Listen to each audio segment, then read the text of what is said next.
This week, Finance Minister Enoch Godongwana delivered his midterm budget speech, giving a clearer landscape of the country's finances. The minister announcing that they received several applications from municipalities to have their debt totaling 56.8 billion rand to be written off.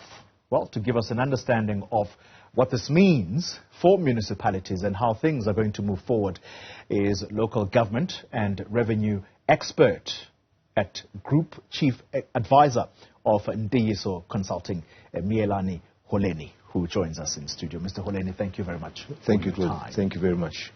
Many people hailing what the Finance Minister said in Parliament as a step in the right direction. However, the challenge now is to hold municipalities accountable for these write-offs so that they don't go back to the exact same position. How do they avoid that?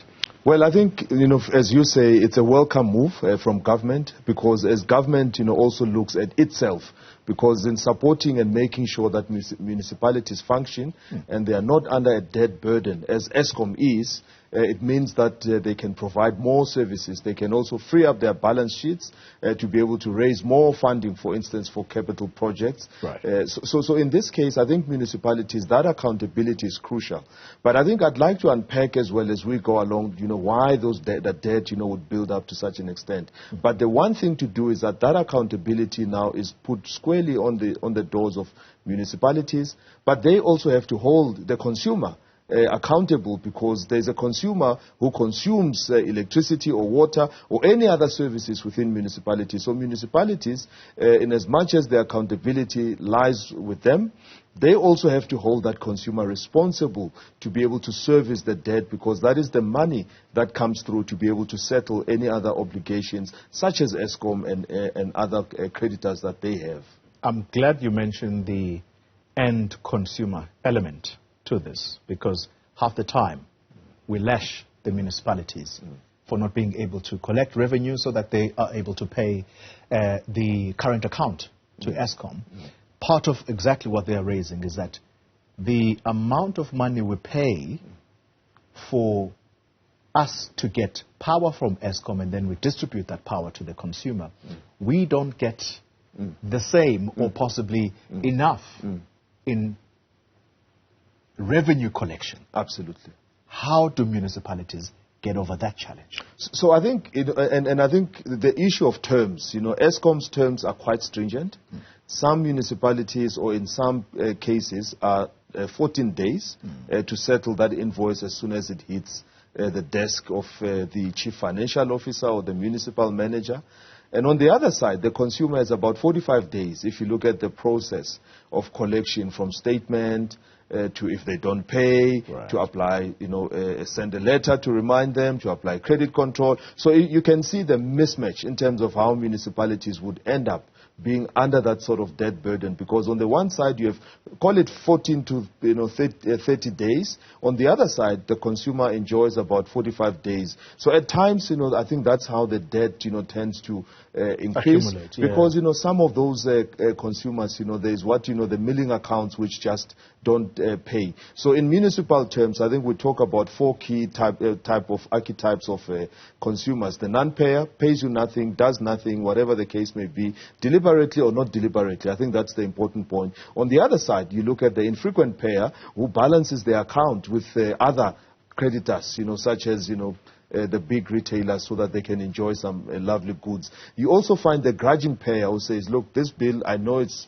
not right, I just have a feeling, I'll pay you what I think you are worth as a municipality. And on the other side, you have, the star payers who are paying every month consistently, and even put a debit order in place. So the issue here is that, municipalities want to be in a position where they have more star payers. But probably the issue here is that government is one government. You cannot treat municipalities different from how you treat Eskom.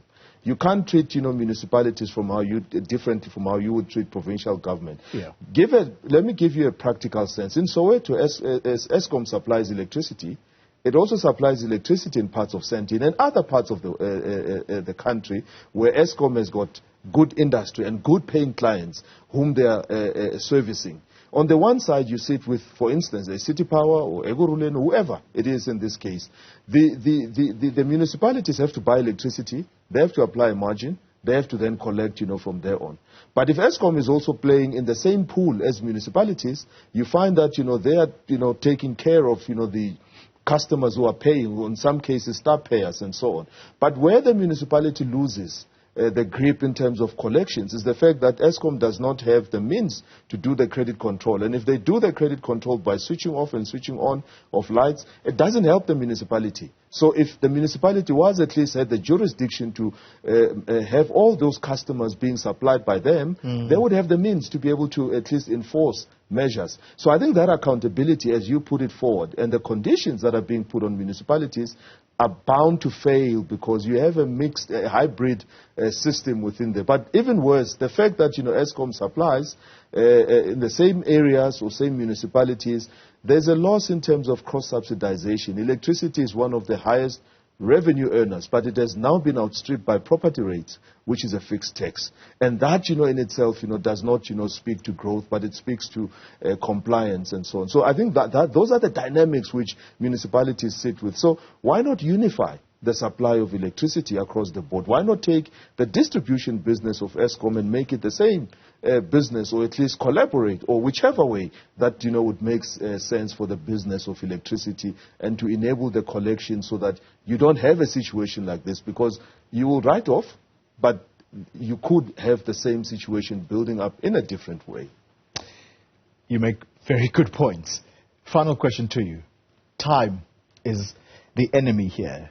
The other element that we promised ourselves we would touch on is that of climate change, particularly the state of readiness of these municipalities to deal with disasters, natural disasters. Absolutely. There's a skills gap in there. How do they circumvent that, or how do they deal with that decisively? Very briefly, if you can. So I think in essence, climate change is one that is going to take municipalities by surprise.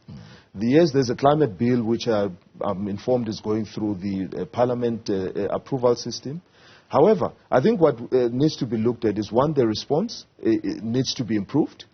Secondly, the recovery, because if you wipe, if a portion of the N2 is wiped and the recovery is slow, it means that, business or movement of goods and so on and so forth. So those are the two key issues. But the third issue is to start looking at a climate fund or climate financing that would help, municipalities to be able to navigate, and also to add, to that, the forward thinking of looking at how to be innovative around building infrastructure which could at least withstand the climate changes or the climatic conditions that are coming through. If we thought COVID was a big issue, I think, climate is going to be continuously impacting municipalities in a negative way. And there needs to be readiness, there needs to be the mindset to understand how to respond and to recover, as well as to look at, building infrastructure in a way that is going to support the survival or at least the longevity of that infrastructure. Yeah. Miyelani, Holeni, time completely out, but thank you very much for these insights. Group Chief Advisor of Ntiyiso Consulting. Such a good conversation. Hopefully we can get him back, because the conversation around municipalities does not end.